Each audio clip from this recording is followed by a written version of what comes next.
All right, welcome back, and we've been working on this product that Will's basically been, my consultant on, but Yeah. you're the product guy, and the first thing I want to show off is this document, and I'm sure Logan will be stitching that into the thing. But this is the document that we came up with after the last episode. So can you describe this document for our audience? Yeah, I mean, basically what we talked about last time, Jimmy wants to bank his family, essentially. So we have our Jimmy the Banker strategy. And if you remember, the number one goal was to, solve problems at high levels of abstraction before you solve problems at lower levels of abstraction. And so here, it's not a spec, it's not a design, but we make some very important strategic decisions. And in that, we set a vision for what Jimmy wants to achieve. We came up with a few problems that he's trying to solve, like some problem statements. Sometimes that's necessary in a strategy doc, sometimes not. But in this case, we decided it was.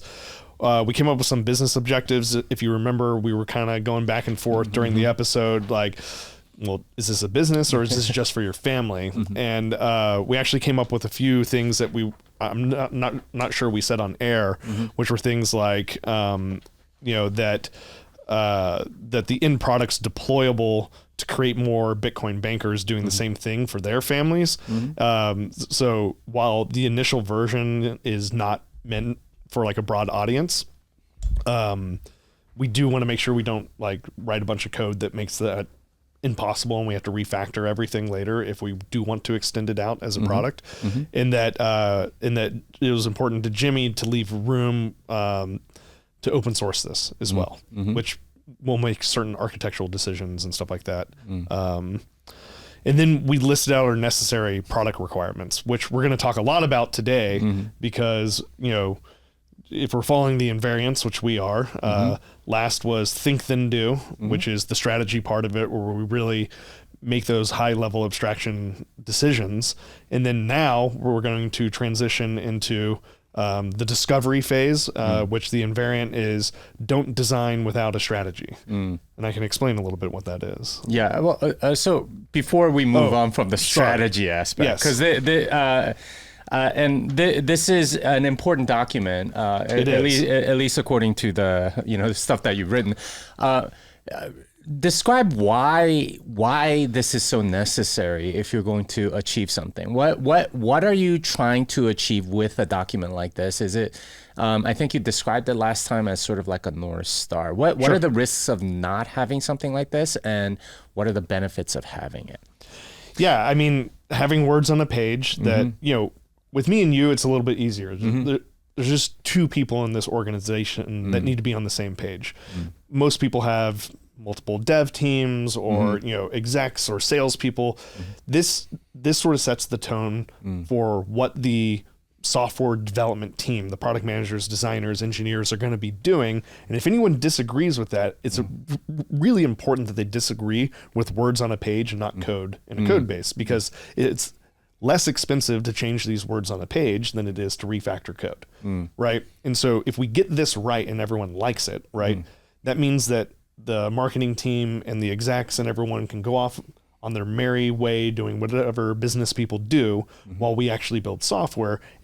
And if they know that we're following this and they've already agreed to it, that we're not going to have those conflicts that come up with software teams and executives and sales teams and stuff like that later, because we have a North Star, everyone's aligned on it, and that if we need to change it, it's cheap.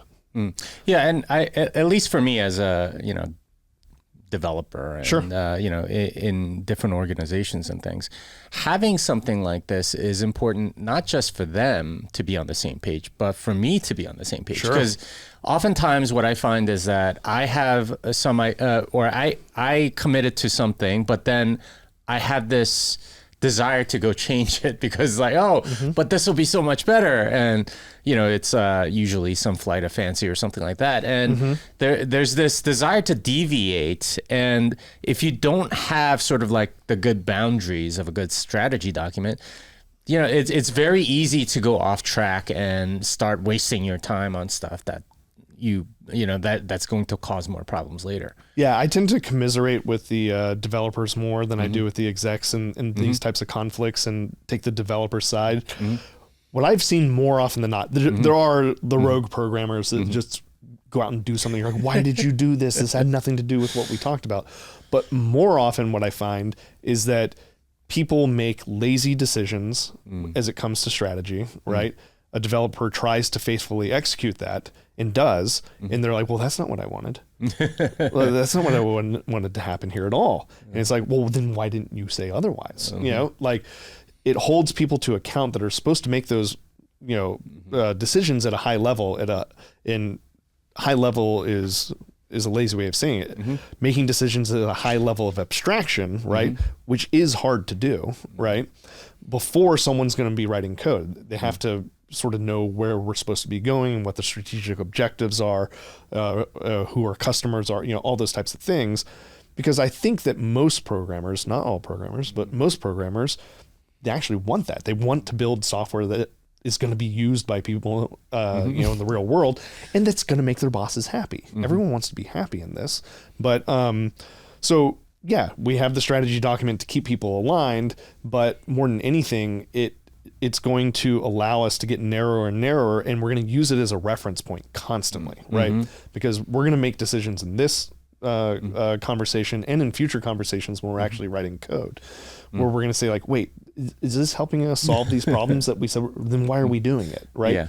And we have a decision to make at that point, which is either we don't do it, it's not in the strategy, or we were wrong about the strategy, we need to update it, right? And then we'll go and update it before all the chain of events downstream. I mean, it's a little bit of a problem to go back, but that's iteration, right? That's like, you don't paint the entire picture all at once. You're sketching it out first, and you're like, okay, that looks right. And then you add, layers of paint, and you're like, actually, we wanted this to be a little bit different. And so that's what it's for. So what I'm hearing for you, and this is an important point, it gives you sort of insurance against sort of like upper management sort of politicking, or just laziness, or just sort of this blame that they tend to impart on other, push down because they didn't do their job, which is very easy, honestly, at higher level. So I see it all the time. So in that sense, this is for the developer very reassuring, because now you have, okay, they committed to this is our contract, and we can always go back to this and say, okay, you said that this isn't what you wanted, but that's right here. And and I want to take a step back, because it's not supposed to be adversarial. It's not a gotcha sort of thing. Like, we're all on the team, we're all trying to be successful, right? But there are adversarial things that do happen, but it's again, like, strategy is important, right? And if you can't write it down, like, have you really thought it through? Because again, if you build the wrong thing, Peter Thiel says it best in the 0 to 1 book, right? Is like, Silicon Valley has this like fetishizing of failure, but they mean it's small failure. If you're doing an A/B test and A fails and B's doing better, like, it's not a bad thing that A failed. You found out that B was better. But if you fail on strategy, it's only a tragedy. No one gets better. So like, scrutinizing this and making sure that it's actually what you want to do, and you can actually project a vision into the future, is so important. And it is the job of, it's not, there are executives that are programmers and there are product managers. There's all these people, like when you skip that, you're abdicating responsibility of leadership, right? If you cannot set a vision, if you cannot create a strategy that software development teams are meant to execute on, then get a new job. And this is an important point for me in just thinking about how to think about business in general, is that if you are starting something and you don't provide that leadership, you're setting yourself up to fail. What are you for? Because you need to set that vision for every employee that you hire, every contractor that you have, every vendor. You need to have this vision so that you can communicate with them effectively. Yes. Here's what I want. And if that doesn't come to pass, then I failed. But if it does, then this gives other people sort of like the rules of engagement when they're operating with you, and that for me is absolutely critical. And having a document to do it is brilliant, I think. So, all right, so let's move on from the strategy document. What are we doing next? So what we do next? So we have the strategy document. We thought before we did, right? Think then do. The next part is what I call discovery. A lot of people call it discovery, actually, which is we're going to get really specific about what we want to do now, right? We're not writing code yet because, again, this is not a spec. There's not designs. There's no anything like that. We need to take this strategy and just go one layer of abstraction lower, which is still words on a page or designs in a Figma or Photoshop or something like that, but it's the fidelity starting to get better. Okay. We didn't answer some pretty big questions in the strategy because we wanted to leave it open for us to discuss and figure out, but it's time to do that. And I call this don't design without a strategy as the invariant. And what I mean by that is I kind of call everything in the speccing world design. You're designing your solution here. It could be the visual design, the UX and the UI. It oftentimes is. It can also be the functionality, like a functional spec, right? And it can also be a technical spec, right? And this is the most dangerous part of sort of the 5 phases of product development because you can kind of get lost here. I know some people that I've worked with that take this stage and they break it up into smaller pieces. But what I mean by discovery is I can define it by what we end up with. We end up with a document or a set of documents that I can hand to a programmer that are so detailed that they can read through it and they can estimate down to how many days it's going to take to build it, right? So in order for a programmer to estimate something, right, you have to be very specific about what you want. You can't be hand waving and be like, maybe this causes a database migration, maybe it doesn't. It's like, well, that's a big deal when it comes to estimating, this project. And so what we're going to end up writing out, I think for yours is we're going to make more decisions. We're going to write another document called a functional spec. We might even throw some designs in there with it about depending on what platform we want to use to deliver this, because that's not in the strategy. And we're going to have that, and that's going to be the thing that the programmer is like, it's like a detailed set of instructions in terms of like the functionality and user experience that we want to provide for Jimmy the banker's family. Okay. So we're basically getting a little more specific from the strategy, right? Yeah. I'm curious why you call this process discovery, because you would think as, a creator or something, right? Like it's the phase of, I don't know, like making up stuff or like creating, but why call it discovery? Well, in the strategy, we didn't define solutions, right? We focused on what things achieve, not what they do, right? Here, we're going to say what they do, and we kind of have to discover what they do. There's going to be a lot of different ways to execute on our strategic goals. There could be wildly different ways to do this, right? The act of discovery is what the creative ingredient that programmers and PMs and designers bring into the process of software development. The executives or PMs or CTOs or engineering managers that wrote this strategy didn't give you a step-by-step guide on how to do this. You have to do that for yourself. And so like usually, in a typical team of a designer, product manager, engineer, I'd sit down with the engineer and I would talk about this a lot with them about what we wanted to do, how we were going to execute on this strategy. I would ultimately write it as a product manager or program manager. That would be my responsibility, but it has the fingerprints of everyone who's actually going to be doing stuff here and building stuff. We need to agree on how to execute on the strategy. So it's discovering the solutions here. Well, so kind of what everyone wants and like sort of summarizing it in like whatever compromises you're making or whatever. That's what you're discovering is like sort of the collective thing that you want to build. Yeah, and there's a lot of different ways people do it. I point out in the article is there are 2 ways I like going through this. I tend to be a little bit old school in this. Is I like a nice functional specification. It has, here are the problems we are solving, step 1. How does someone log in? Well, they need a username field. They need a password field. They need an error if they type in something wrong. Do they need special characters or not? Do we require, you're getting very, very specific here. And for that reason, I think that like, it's not necessarily about like compromise. It's more about like, we need to put our heads together because there's a lot of decisions that are technical in this where you'll say like, we could do it that way, but that's going to take us 3 months. And I'm going to be like, well, we don't want to spend is not worth 3 months for me. Right. And at the end of the discovery process, there's a lot of things you could end up with. You could end up with like usability studies with like, you can interview customers and like, well, how would you want this to work? That type of thing. You could end up with, lots of different forms of design of low fidelity up to high fidelity, but you always need to end up with two things. Always, I claim, is you need some form of spec, words on the page, being specific about what we're going to build, very, very detailed. And then you need an engineering schedule.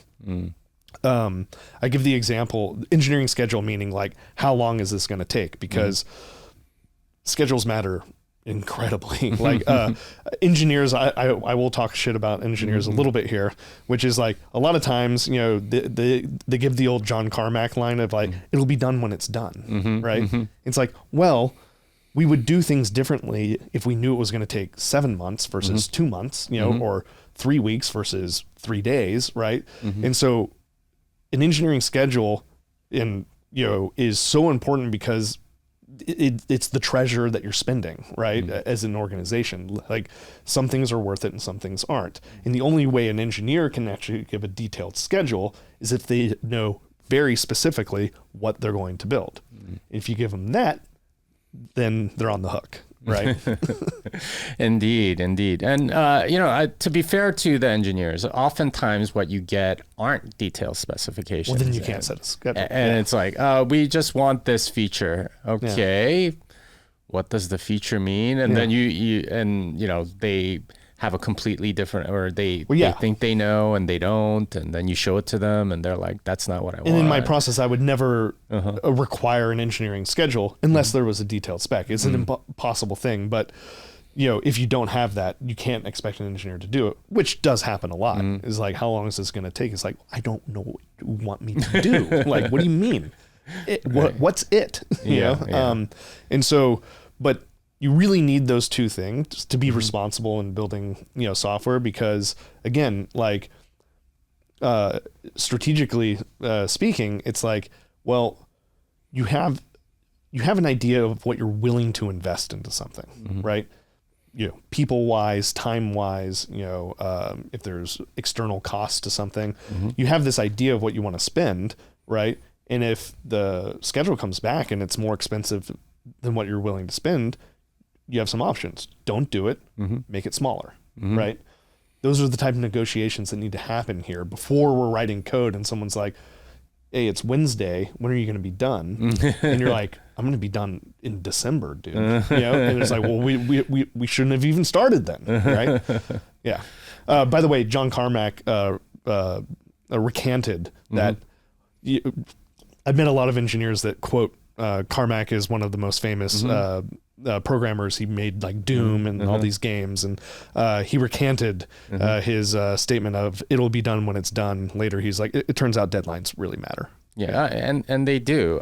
So having a functional spec is good, but as a developer, what I often find is that there are things that you don't know how to do, right? Like, and it's like, okay, they want me to do this. It could take 5 minutes. It could take like 2 weeks. Like I don't know if this data is even available, or like if this API works, or, if there's a third party vendor that'll do everything for me, or I have to do everything. Like, how do you account for sort of uncertainties like that? Do you try to have the programmer do a little investigation and get what's the strategy to sort of taking away that variance and uncertainty around that? Yeah, I mean, you can never necessarily, or sometimes you can, but sometimes you can't be 100% on this, but other things that you can end up with here are like a technical spec, which is like, if I'm asking you to do an engineering schedule, right? And you're looking at my spec and saying like, that blob there, I don't know, right? It's like, what are the types of things you could do? It's like, okay, there's a third-party dependency. I need to go look into that API and figure out how it works. So I need my own time to do that to come back to you, right? Or it could be, even though we're not like coding the final thing, it's like it's an area of the code base I'm unfamiliar with. I don't know how long things take there. I'm gonna have to go play around there a little bit to really understand and navigate. Oh, it's 100 files. I thought it was gonna be 10. Like this is bigger than I thought, right? And we're trying to get it down to like a list of like tasks, basically into the project management world of just saying like, in order to satisfy this requirement, I'm going to do 1, 2, 3, 4. One takes 7 hours. 2 takes 1 hour. 3, and then you're like, okay, that's a 3-day thing. We want to get that specific. So it's entirely within the engineer's right to say like, I don't know how to do this. I have to go do my own form of technical speccing here. And that might end up being a doc where you explain it, or it might end up just being like, okay, I play with the code. But you put that into this stage, I guess. Then? Absolutely, 100%, because you have to end up with a schedule. Like the 2 requirements at the end of this is that there is a functional spec and there is an engineering schedule. Now, there could be other artifacts. There could be technical specifications. Because sometimes the PM, I run into things where it's like, look, this is beyond me. I don't know how neural networks work, and you're going to have to tell me how you're going to spin it up, right? Right. No one knows how they work, but so you could end up with more artifacts that come in. It just kind of depends on the complexity of the job. I do put in the article though, like some helpful guides for engineers as they're going through this is like, you should be asking yourself really simple questions like, have I done anything like this before? If I did, how long did it take, right? Have I worked in this area of the code base before? If I haven't, I should probably go poke around before I'm giving a schedule on this, right? And to get a sense of it. Does this require a migration, right? Do I have any third-party dependencies that I'm unfamiliar with? And then depending on your answers to those questions, right, that's going to help you narrow down how long this is going to take, how much work you have to do independently as a programmer to confidently say like, hey, this is a 3-week project, and everyone's like, oh, we thought it was going to be 3 months. You're the best. And yeah. Okay. So describe for us the process that we're going to do today with this discovery. What are the steps? Yeah. What's what needs to happen? Can we get it all done in one conversation, or are there other things that we need to do? What's the? We can get most of it done, I think, here in this conversation for everyone, and then we're gonna have to write a lot after the fact. We won't do that on camera. That would be tedious. This was easy to type up because we had a good sense of what we wanted to do. We're gonna have to spend a little bit more time off camera here, but. What I would do with this, starting out as like, say I was the product manager on this, is I would say like, okay, this document looks good. The listeners at home can read it themselves. But there's some pretty big things that we didn't solve in this that I think we need to solve right off the bat. Okay. Which are like, what platform should this be delivered to your family? We even discussed this last time. Are they calling you on the phone? Do they have a web app? Do they have a mobile app? Are they sending you smoke signals? Like, how are they interacting with Jimmy the banker here? And I think I know in order to write a spec, we have to know, am I building a mobile app? Am I building a web app? Something like that. So I'm going to kick it over to you and think about how you want your customer engaging with this. Yeah. All right. So here's a question for you. How much do I put into? Well, am I wearing my developer hat, or am I wearing my the banker hat? Which you're kind of both in this case, right? You're a product owner who's also going to have to write all the code. Okay, because as a developer, I know a mobile app's going to take longer, there's a whole process and things like that. I'm like, I don't necessarily want to pay that cost. Yeah.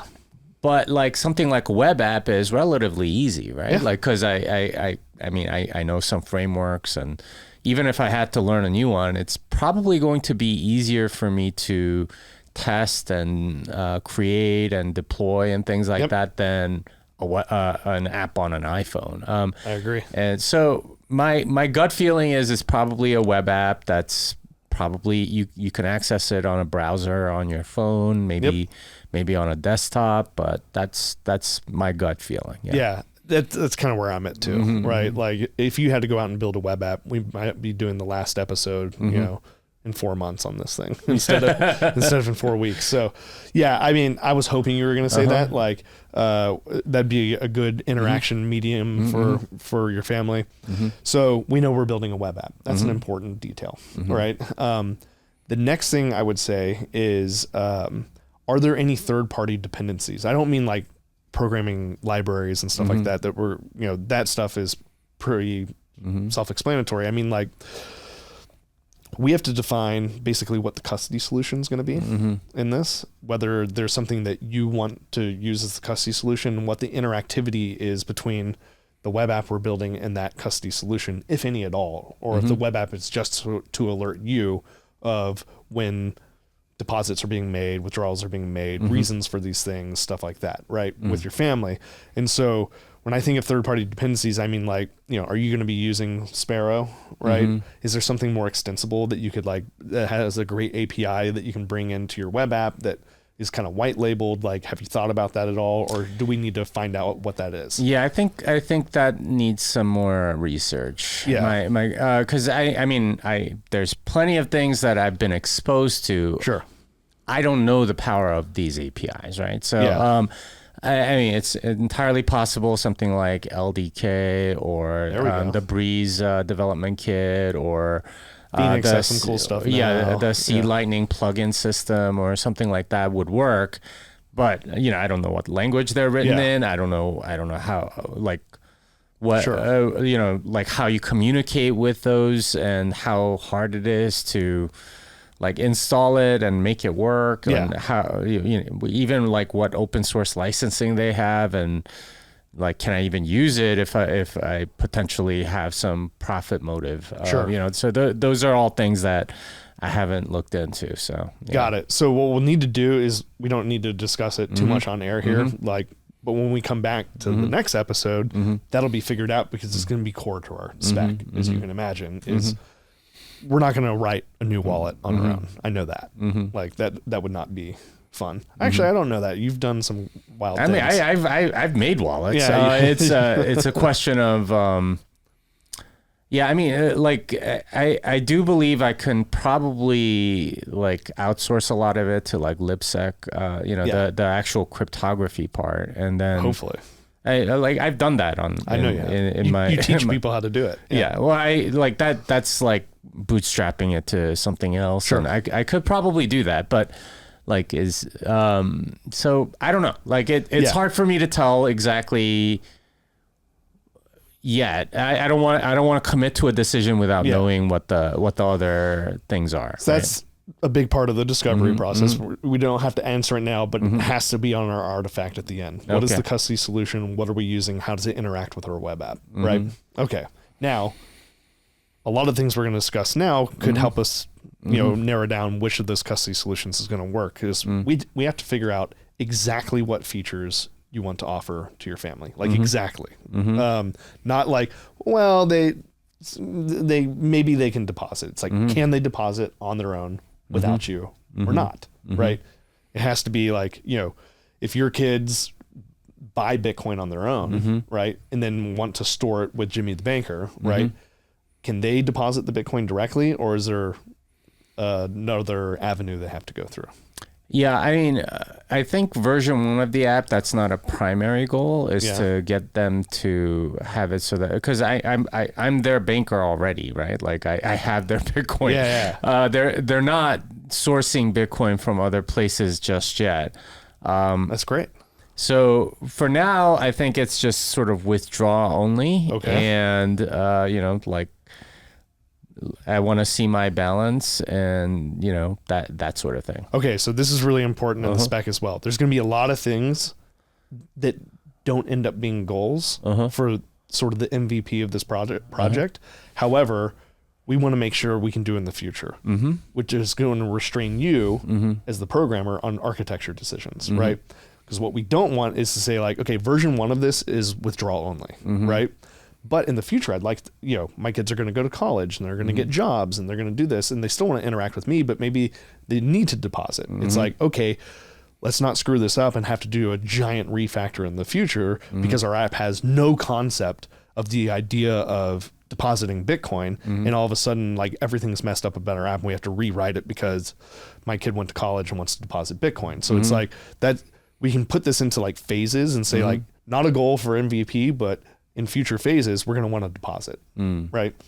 Now, if you're saying we are never going to deposit ever, then we would be silly to keep that in mind when we write the first version of this. So that'll be an important thing.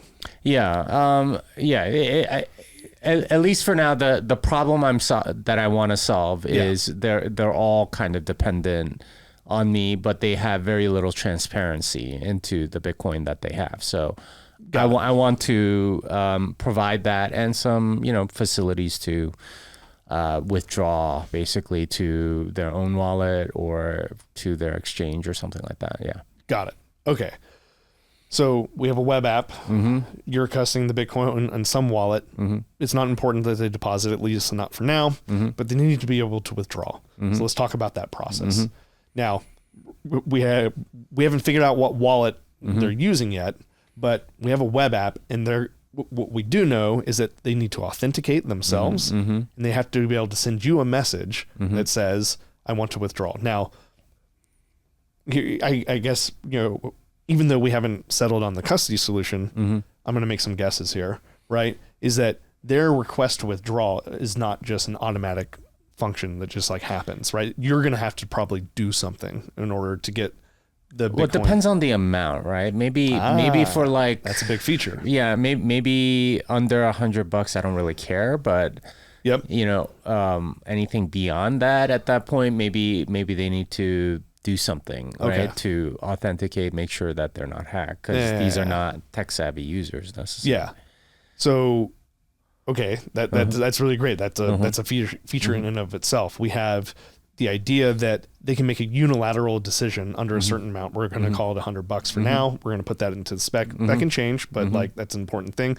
And anything over that, there's going to be some sort of, and we have to figure out exactly what that is, of go to your banker and make sure that this is legit. Yeah, and this is normal for a bank, right? Yeah. Like where if it's over a certain amount, they give you a call. It's like, They're like, hey, is this you? Hey, are you withdrawing this much and wiring to Nigeria? Exactly. No, I'm not. Yeah. Okay, so let's talk specifically about the web app then. Is if they want to withdraw even a small amount or a large amount, but any amount, they have to be able to authenticate who they are. Yeah. You can't just have it open even for $100. That's just a faucet that will get drained real fast. So how do we want your family to authenticate themselves? It's a good question. I'll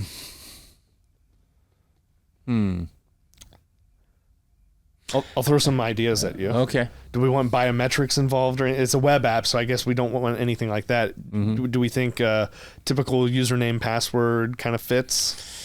I see that tends to be a point of vulnerability for a lot of people. I mean, ideally, I want to use public key cryptography, but that's not something necessarily that it's usable for them. Yeah. I don't know. Like, we could ask our customers and see what they're comfortable with. You know what would be really cool is if like a wallet had some sort of auth that so like I know Nostr Wallet Connect has something like that where you can connect your wallet to your Nostr account or something.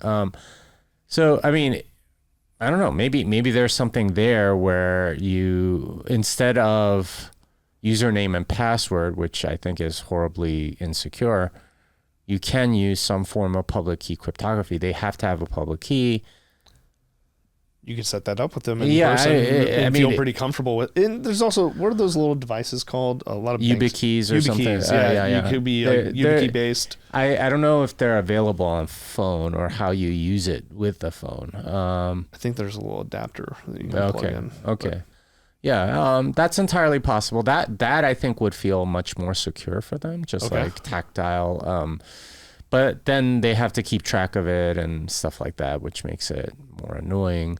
Well, you know what else is annoying? What's that? We have to decide. Yeah, I know.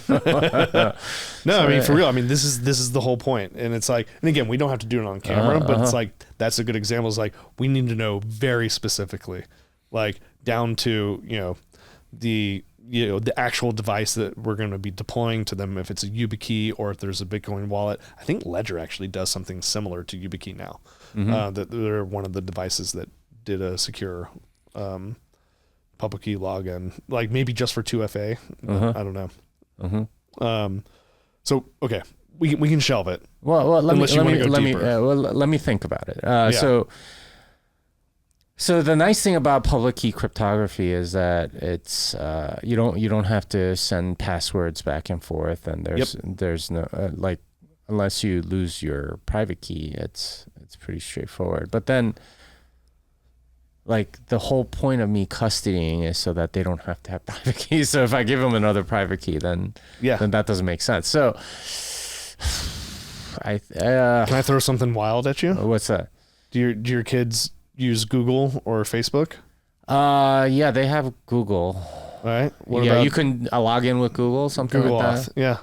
I mean, I know that sounds ridiculous for like a bunch of Bitcoiners, but it's like our customer is a child or a young adult in your case, because you have 6 kids, right? Is that like, yeah, I mean that could work, and you log in with Google, and then I can whitelist their emails, and then it's pretty straightforward. Now we could use YubiKey as a 2FA. That's another question. Is like they could do that sign in, and then you can add 2FA on top of that. Well, so I mean, I think they all need to secure their Google account anyway. Yep. So you can, if you can add 2FA to the Google account. Yeah, add the 2FA to the Google account, then your security is as good as whatever Google your Google thing is. So I think that might work. Now let me think to make sure that all of them have a Google account. I believe they all do. Yeah. Now they could get one if they don't. I'm pretty sure they all do. Yeah. Like they all have Gmail or something. They want to be YouTube stars. Or and worst comes to worst, I can buy a domain and make it like Google accounts for business or something like that, and distribute like their own sort of email account, and it could be much more than just Jimmy the bank, or like the family bank thing. It could be more like a family email and everything else. Sure. Always wanted a .song domain, but it's unfortunately still being contested because who's trying to get it? Well, I think Amazon has claim over it, but the music industry doesn't want them to have it. Yeah. So unfortunately, my last name is not. Yeah, I would love to get Jimmy Song, but not happening yet. All right. But anyway, okay, that's an aside. But I think Google Auth is a at least good starting point, and then we can move off of if it's.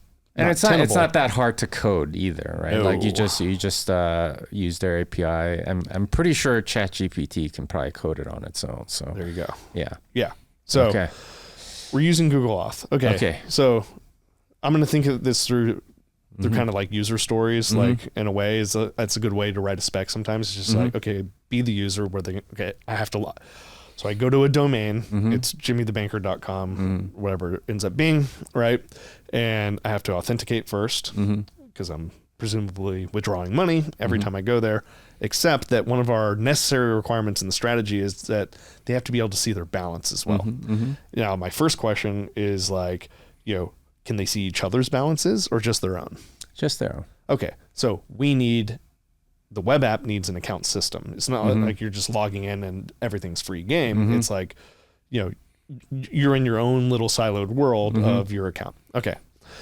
This is how specific we have to get. So they come in, and the first thing they see in my world would be like, how much Bitcoin do I have? Yep.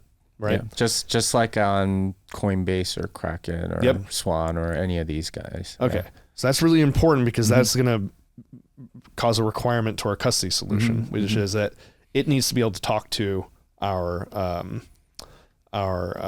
web app, somehow through an API or through XPubs or something that basically says like, okay, this user gets access to this account. This account has this wallet configuration of some sort, right?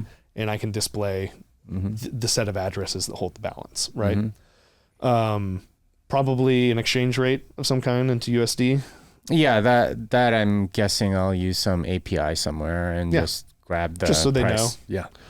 Okay. In fact, I'm not even sure I want to display the Bitcoin balance necessarily, or I mean, it'll be like smaller. The dollar amount's probably more prominent. Yeah. Yeah. You think so? I'm guessing that's what they'll want to see. That's what they want to see. Yeah. How many hundreds of dollars do I have? Yeah. All right. Okay. Great. So user logs in. We're on a dashboard. It shows them how much money they have. Bitcoin and in dollars. One will be more prominent than the other. It sounds like dollars are going to be more prominent. Bitcoin underneath, right? You had mentioned before that, I'd like it if it was kind of automated. At this point, they've authenticated. They've 2FA. Everything's fairly secure, right? For low amounts, they don't need an interaction with me or any other security for up to $100, right? So is that going to be an on-chain or a Lightning transaction? Well, if it's under $100, I think it has to be Lightning. Okay. So this is a big requirement for us, right? Our custody solution needs to have a hot wallet that is Lightning enabled, right? That is going to send to their Lightning wallet. And it needs to have a balance and the keys. Yeah. So I have to secure all that. Okay. Yep. Okay. Now, for some of your kids as they get older, I'm guessing that they'll have thousands and thousands of dollars of Bitcoin, right? Because they're productive members of society and they've earned money doing their chores and stuff. So there's also going to be a balance on chain, I'm guessing, for each person. And that's probably where the cutoff is you can get up to like $100 a day or something like that on Lightning. But if you want to move on chain, you submit some requests somehow, and then maybe I call them up. Hey, like what's where's this going or something? Out to start writing some of these down. So these are our very specific. These are our very specific requirements. Right. But it should be fairly difficult to get out a significant amount without talking to me, right? I'm still hung up though. I want to back up. I'm showing a balance of Bitcoin and a conversion rate, or the conversion rate and then the Bitcoin, right? We know that there's two types of wallets. Is there a view of the totality of all their Bitcoin? Do we want to show them we have $500 that's accessible through Lightning on these quick transactions, and you have, $2,000 that's accepted or that's available on chain? Do we want to split it out, or are we happy with one number? Or I think just keep it one number, and then like for them, like this is how we're thinking about it on the back end. Of course. But for them, it's just one number, and then I can withdraw without calling Jimmy the banker for this much. And how I settle it in the back, or whether I float some money for them or whatever, is like not of consequence to them. Not to them, but it is to our app. And to me, obviously. And how I fund that and how I do that and how I handle the accounting is something in the background. Yeah. They see I have, here's another question. The display of balance. What units do you want to use? Whole Bitcoin, Satoshis, Mbits? I mean, for the most part, it's going to be in dollars based on the conversion. But we're still going to show the amount of Bitcoin that represents. Yeah. And I know, you have some history with. I mean, I don't really care that much about that part. But it does matter. Every bit matters. I mean, I think at first just show it in the number of Bitcoin, but so it could be like 0.003 or something. Something like that. But later on, I guess it depends on their feedback or whatever. But any reasonable, reasonably smart person can, I think, convert between them if they need to. Yeah. But the key is that I think what they want to know is what is it worth in dollars, because they're still kind of on a dollar standard. So, that's perfect. Okay. We'll do it in Bitcoin, dollars Bitcoin. They're going to have to request a withdrawal, right? We could have two flows for this, because they're probably going to know I can get up to $100 and just go, or I think we have, in my view, we just have one withdrawal thing, and if it goes over $100, we send them on another path. Yeah, right. Yeah. So that sounds reasonable. Okay. Yeah. So there's a big withdrawal button. Big withdrawal button. Okay, and it's like how much, right? And if they type in $50, that's a valid one. We'll have validation for anything over 100. We say, hold on, you got to do a different thing. Okay, great. They want to withdraw, right? And they have a phone probably. They need to basically say to where. Or actually, I don't know. Maybe what I make them do is register a Lightning address. That's a great question. Yeah. Yeah. And then that helps them for the $100 or less things. Yeah. And it's okay. Here, $50 ding. Oh yeah, here it is. All right, you got this hot wallet. Yeah, okay. Yeah. So LN address is like that or is both 12 cool. Eventually, but LN address is probably the one to go to, and I make sure they all have it before they're. And it's a field I populate with them on the phone. Maybe I don't know. Yeah. But so they need their prerequisites. They need an account, like a Google account. They need an LN address, and then they need an on-chain thing. It could be like Strike or River or something like that. Like Coinbase. So I mean, most likely, if it's over a certain amount, they're gonna want to like exchange it for dollars, which means that they're sending it to an exchange. Which at that point, it's like, okay, we got to have some communication here. Got it. Okay. Cool. So if it's an LN address, then they hit withdraw. We're basically saying to where, right? Based off the amount they put in. If they put in under $100 or $100 or less, right? Is that we just have a form field that says put in your LN address, right, and submit. Or I mean, it's already in there. Already known. It's already known, and it just happens. Okay. It looks magical. Yeah, that's what I want. So here we go. So now we have a profile settings, some sort of settings of like, okay, they have this account. It's just their Google account, right? Now we have a profile where it's like, hey, in order for everything to work, we're now onboarding your kids. It's like, give us these things first. Do you have an LN address? You put that on, all of a sudden that magic can just happen. Yeah. Well, so I'll set up most of that. I don't think they need a page for that or anything. There's a profile on the back end. So you're the banker coming up and just saying like, okay, I'm just, like, because it's such a small number of people. I don't feel the need to like give them, opportunity to like go screw that up, right? Do you want them to be able to edit that or no? At least not on the first version. Okay, I great. just like, okay, I'm gonna set up a wallet for each of you, and you have a Lightning wallet. I'm going to make sure I get the LN address off of that. Yep. And then we're going to go put it into the thing. And if you ever need to change it, you're going to need to call me. Yep. Or if you lose your phone, call me. Got it. Whatever. But but like, I mean, you're making it easier. This is great. Yeah. I mean, we're talking less than 20 people. So yeah. It's definitely manageable, and I want to walk them through like having a Lightning wallet on their phone anyway. So sure. Yeah. I mean, not to be too annoying on this, but I have to be, is like, okay, so they're not putting in their LN address. You're doing that for them. They can't edit it. You'll edit it for them. Can they see it? Can they know what it is? Is that a part of the app? Can they like see like my LN address is this? I guess I can display it. I mean, but they should be able to see it because they have the app on their phone, right? Like the Lightning. So, but does your app display it for any reason?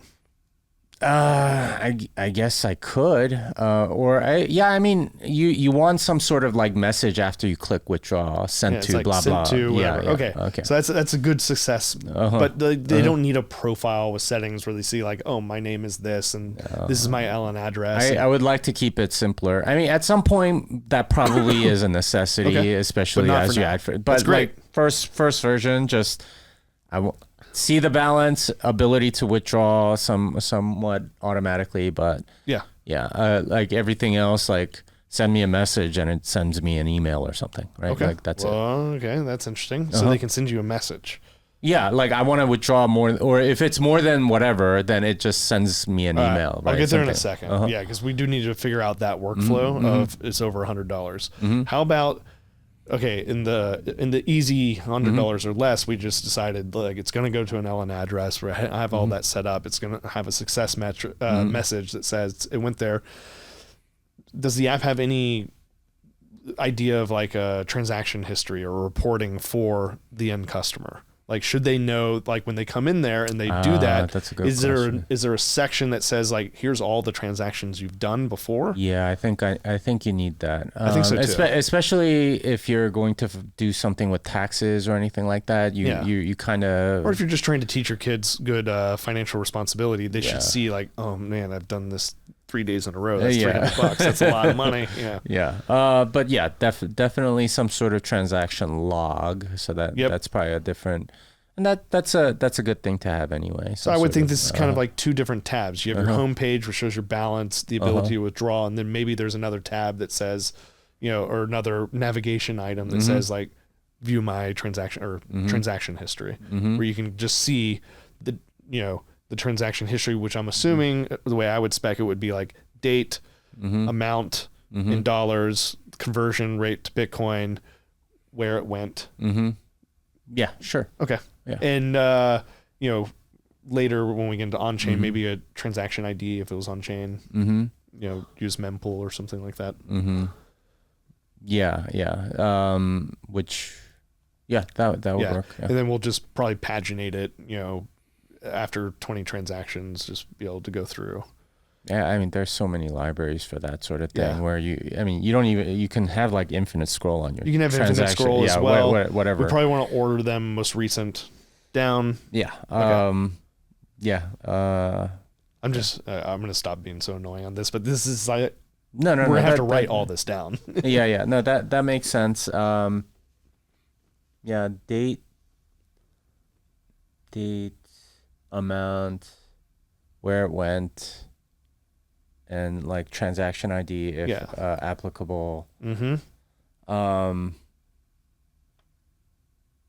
That seems basic. about right. Yeah. So right now it's a 2-page app. So 2-page app. Yeah. And you can even combine them. You can have it if you wanted bottom, to, right? Yeah, like one-page app. Yeah.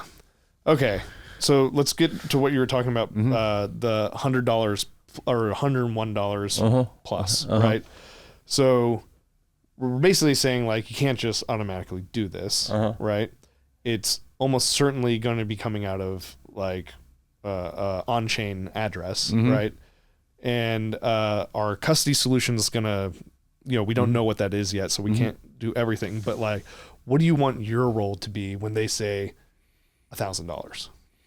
I want to be able to authenticate it with them, right? Like just to make sure, hey, like phone call cryptographically. Yeah, or just like see them in person or phone call something. Hey, did you request this? Okay, great. And can you log on to your account and make sure this is the address? Yeah. This is what I have, and let's repeat the last 4 digits, something like that. So in my mind, what we're getting to here is that we now have a 3-page app, which is like, we need like an admin. We need Jimmy the banker's sort of dashboard on this, which is going to have all these requests, right?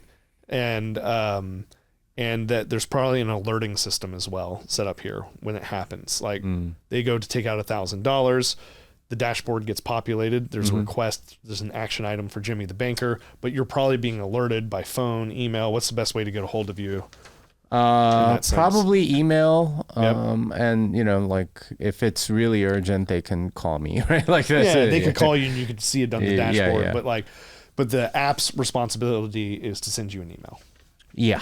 So we have the idea of sending an email in the app now, and we have a dashboard for Jimmy, which is basically a request from one of the family members or acquaintances, the amount. Maybe you get some context like, how much do they have? Maybe there's a note field and withdraw, like explain what's going on. Okay. So that'd be really nice. It's you're withdrawing, you type in $1,000 and we say, what is this for?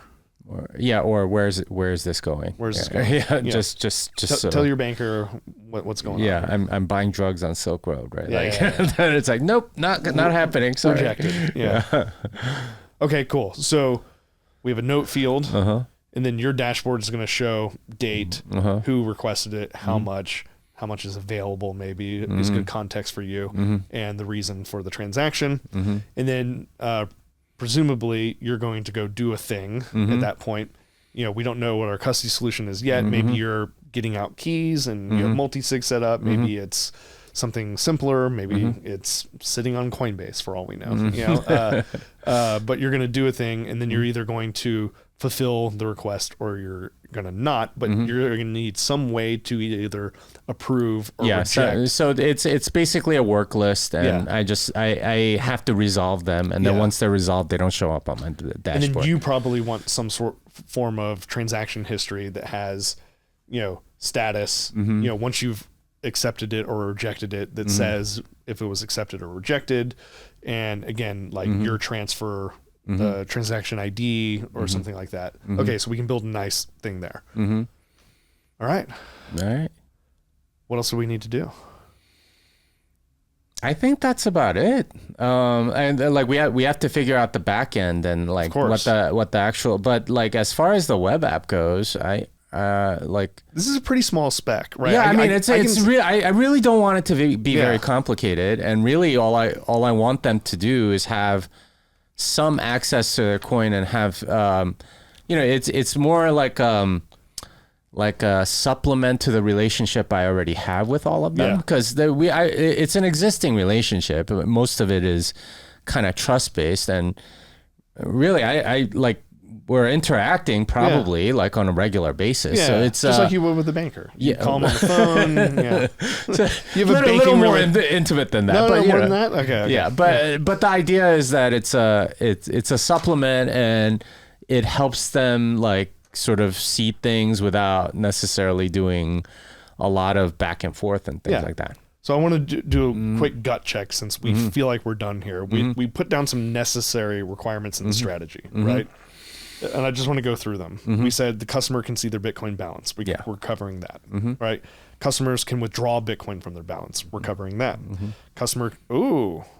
We said customers can deposit Bitcoin or buy Bitcoin to add to their balance. That was one of our necessary requirements. Sounds like we just invalidated that part of the strategy. Yeah. So we need to just consider that real fast. We did say that was necessary at the beginning. Or are we saying that's no longer necessary? At least for the MVP. I think that's okay for V2. This is good. So we're going to update that doc, and we're going to take that out of there. Customers have a record of their transactions. We covered that. They don't have to interact directly with the Bitcoin blockchain. We've covered that. We said that Lightning and Fediments are reasonable abstractions. That's fine. We're using Lightning so far. There's a fail-safe or backup if the banker is unavailable for long periods of time. You have to think that through. Yeah. What does that mean exactly? I mean, like for the Lightning stuff, it should be fine. You have a hot wallet, but if you're not there to refill that wallet up for them, maybe you keep a $100 balance on there, right? Because that's how much you can do.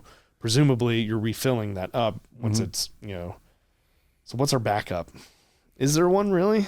I mean, it's such a trusted system on top of you. Yeah, I mean, I think when we wrote that, it was more about like if I died or something. Oh, okay. Right? So you need like an extreme version of like so what happens to their Bitcoin. Yeah, so that's more actually like a back end question, right? Because it's not really a web app question for sure, but like it could also just be a totally different thing. It could just be I'll insert myself is that Will Cole has instructions on what to do and has access to keys or account or custody solutions that can then transfer that money to the kids or something like that. But we need some sort of thing of like Jimmy the banker's gone. Bitcoin just went up to $350,000. Jimmy's kids are rich. They're all running around with 10 G's all of a sudden. And now Jimmy's gone. We'd like to get that to him. Yeah. So that's the part. Well, I mean, we should talk about the back end anyway, and because it's highly dependent on the custody solution. Yeah, like how it's custodied, and then how that custody gets transferred, possibly to another family member. And like having some sort of succession plan, something like that. Yeah. So that's probably the hardest part, actually. It could be that you decide to use a custody solution like on chain that has inheritance, type of ideas baked in. To where like those keys can be recovered by your wife or something like that, and then she can either decide to keep on operating the bank or distribute the Bitcoin once she gets access. Yeah, I'm thinking more about the long term and wanting this to be open source. In which case, then Unchained would be maybe like a plugin. It's like you could use multiple backends. Yeah, like you can have Casa or whoever, right? Like or your friend or your one of your kids or something like that. But that's something that at least for V1, I would think that it would be highly customized to me. Yeah. And then as you get more people using it, then they can ask. Very physical, right? I have a safety deposit box. Both me and my wife are on it, right? And she and there's a seed phrase or multiple seed phrases in there that she can recover in the event that I'm not available. Right? Yeah. And that would be something like that, but. You need some sort of UI, right, in the back end to like do that transfer or something to that effect. So I just realized that this is going to be awfully revealing. We might blur out the spec or something like that, but like if you're going to open source it, people are going to know how you're customing your kid's Bitcoin. It just dawned on me. Well, it might, I mean, that's kind of the point, right? Is you have something that's rock people solid. Know I use Unchained. Tweeted about it or some sort of rock solid thing. I don't think they're gonna know. I like how I custody my Bitcoin. It might not be in the system. So sure.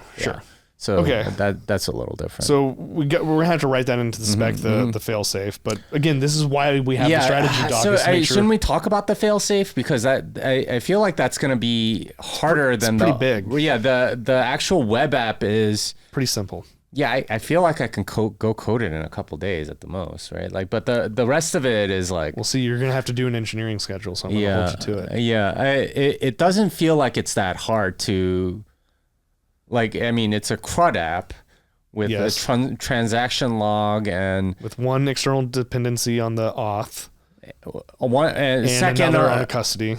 Well, you probably need some Lightning library to do the automatic withdrawal on that. But the back end feels like it's the harder one, and then that transition to somebody else or some sort of backup or something. I'm trying to think of something simple that can get done that's still secure. Yeah, it's hard. I mean, maybe it's just like a multi-sig and you it's a multi-sig, and then how do you make it so that the UI can handle a new person? Or like let's define what failsafe means first, right? Like, do you want someone to be able to step into your shoes and then be Jimmy, or are you just worried about like, okay, it's a disaster scenario, I'm not available, so the failsafe is whoever has the key or keys can distribute the money to the people, and they can be their own banker, or are you looking for someone to actually be you in this setup? Okay, so the being me would actually be easier, but that's not what I want. It's not realistic. That's not what I want, and maybe that's like a future feature. I think the thing that needs to happen is they get their Bitcoin. You want recovery. Yeah, just straight recovery. And if it's like multi-sig on the back end, then, and say there doesn't need to be a UI for any of this, for what it's worth. It's just that whoever you designate or group of people you designate need to be able to access the key or keys in order. Now, what they do need to know is what the balances are. So they kind of do. That's what you mean. Okay, So that's the part where you need to.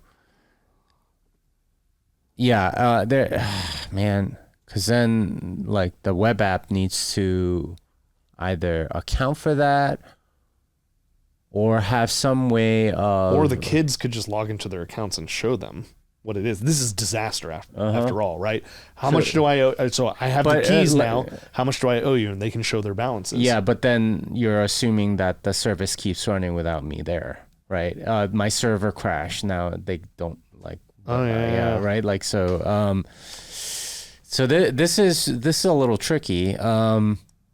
So ideally what you have is some sort of like, well, not just the seed phrases, but some sort of descriptor of whatever what the wallet is. Yeah, what the wallet is, but where the balances are on chain, right? And then Lightning also. So you want some sort of recovery tool. Mm-hmm. So this could be actually, this can work. Some sort of recovery tool that is only there for emergencies, but basically says, okay, enter the, like you install this on like an offline computer, or I don't know, maybe like a fresh laptop or something like that. And, install the actual seed phrases on whatever hardware wallets. Yeah. Or actually, no, you already have the descriptor, right? So go tell me the descriptor, and I will tell you what the balances of each person is. Yeah. Right? Because then it knows. Oh yeah, they could plug that into Sparrow or whatever. No, it has to be an app that I designed, because it has to be specifically the balances of each person. Right. So if it's within like a particular path in the HC wallet, belongs to account. Can I just say I don't like this? Why is that? It feels big. Oh no. The account stuff is easy, and you need something like that on chain in the back end anyway, right? Because what one of the fields in the HD is account. Yes. So you assign each account to each person. Yes. Okay. So if you know which account belongs to which person in your descriptor somewhere, yeah, then it's just, okay, like go give me the descriptor. I'll tell you how much everyone has. My challenge to that would be, they're going to have keys. Whoever your disaster recovery person is, that they can access these, right? So they're going to have to sign several transactions anyway, right? If they have the keys, they just need to know, like you said, the descriptor or the XPub or the series of XPubs. So what I'm saying is, like, they're gonna have to send transactions anyway. Yeah. No. I think I'm overloading the term descriptor. So Okay. what I mean by a descriptor here, and I should use some other word. So like account balance, like it would be sort of like a backup of the setup in the back end, basically. So you can recover the balance of everybody just by having some file, and that needs to. It's very much like a configuration file. But it's a file that needs to be like backed up in probably all the vaults where the seed phrases are or whatever. But once you have that file, you don't need the private keys. You can print it out, and you know where the Bitcoin is and how much. You know the addresses. You know how much is there. But you also know the balance of each person, because ultimately it's on chain. Yeah. But then, of course, you gotta do transactions. So so after that, then it's like, okay, go plug it in and describe the wallet. Once you have the entire description, the entirety of all of the Bitcoin that's on them is in that one balance. Yes. And you go, okay, well, let's create one super transaction. Yeah. One super transaction that gives the right amount to everybody, and click. And you can import that into Sparrow or something. And the bank is defunct. Yeah. Yeah. But then, yeah. But that I think wouldn't be too bad. And if you like, I have to come up with my own like sort of backup file that will be able to derive that. The other thing that's a little tricky is that everything all the balance has to be available on chain. So if they withdraw $100 on Lightning, I have to update that somehow in the back end. Right. Yep. By doing an actual transaction, which kind of sucks. Yeah. Because then I'm eating all of those fees. What if you only have? What if your Lightning?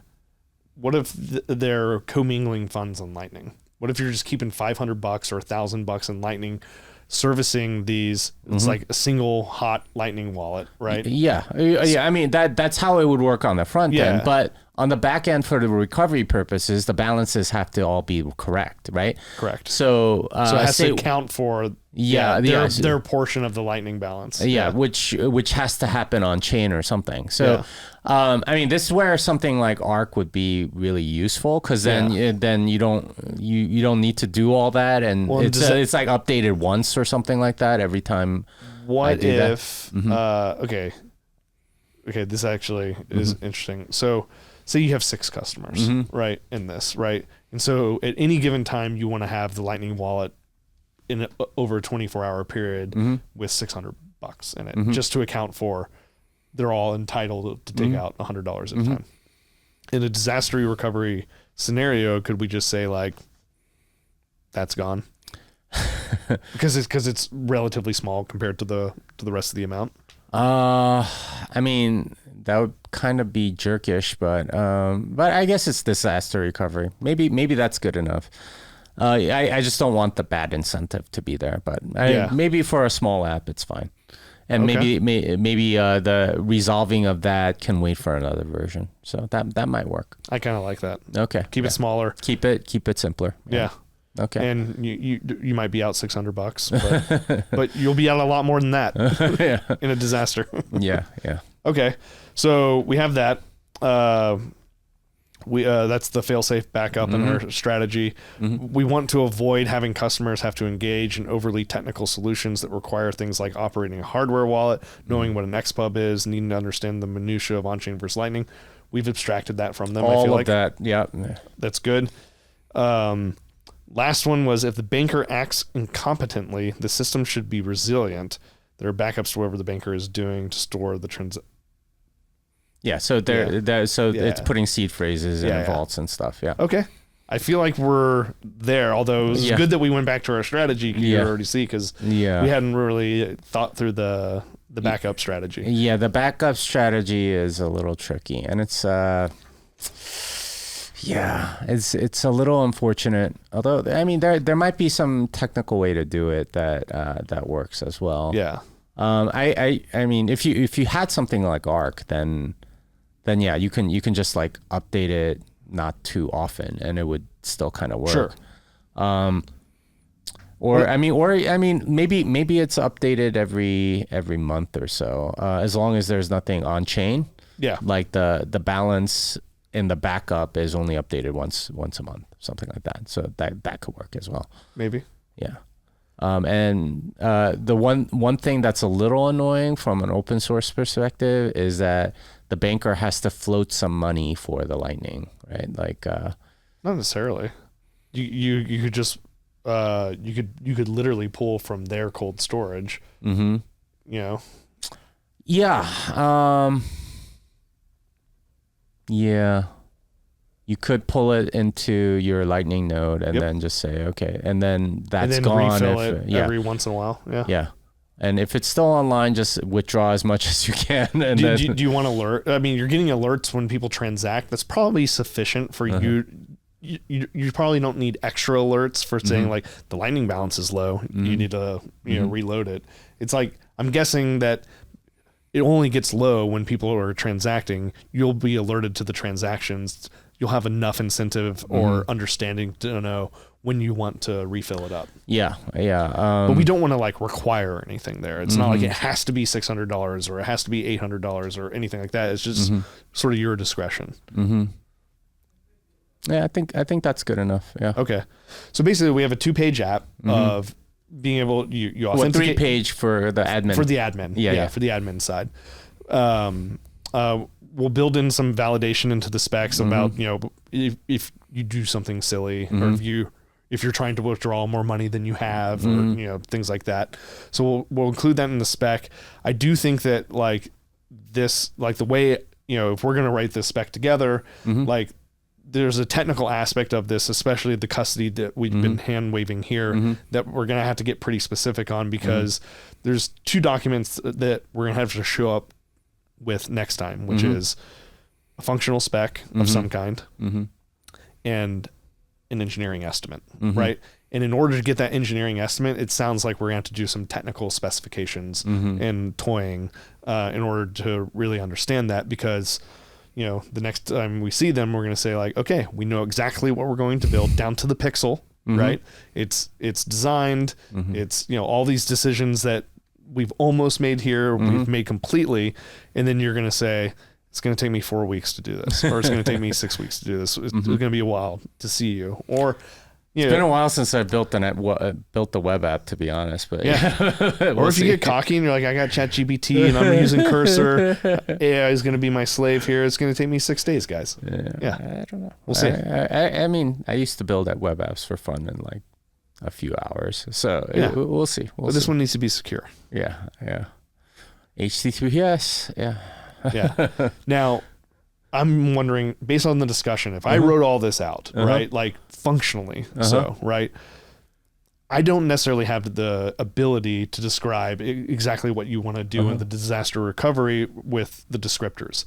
I could talk to you and get it down, but I'm going to be leaning on you for that, for the most part, is like you'll make this decision after you've read it, but for this discussion is like, is there anything we haven't discussed that you're like feeling trepidation about? Like, oh, no, I feel like I know what's going to get built. And I mean, there are details there that are like it's the sort of detail that you don't think of until you get there. And there's a lot of that in programming. So we're going to try to get it as detailed as we can before you're writing code. And I'll probably write a lot of tests first, but yeah. All right. What do you think? I think this sounds fantastic. I mean, I feel like we did the thing, but we didn't really talk about the magic that you brought, because I'm confused how we got this much clarity this fast. Well, no, I mean, like, you know, all it is there is no magic, right? It's just like there's a list of things to do and we have to define what those are, right? There's a list. Did you just go down the list and ask questions until you felt like it was? Well, in my mind, like we had already had the strategy discussion, and like I had to go back and make sure that we covered everything, right? But like we had already talked about basically what you wanted to achieve, and then I was annoying you at some part. I was like, well, what if it's over $100? And we went from YubiKeys to Google Auth. Like that's the whole point of discovery, is to like really narrow it down to a specific solution, right? But the goal in this case is that like we know this is a podcast and we're not building a huge thing right now. Is that we just wanted to keep it really simple, and so. The fact that we ended up at something fairly simple does not surprise me, because that was the goal. Okay. Right.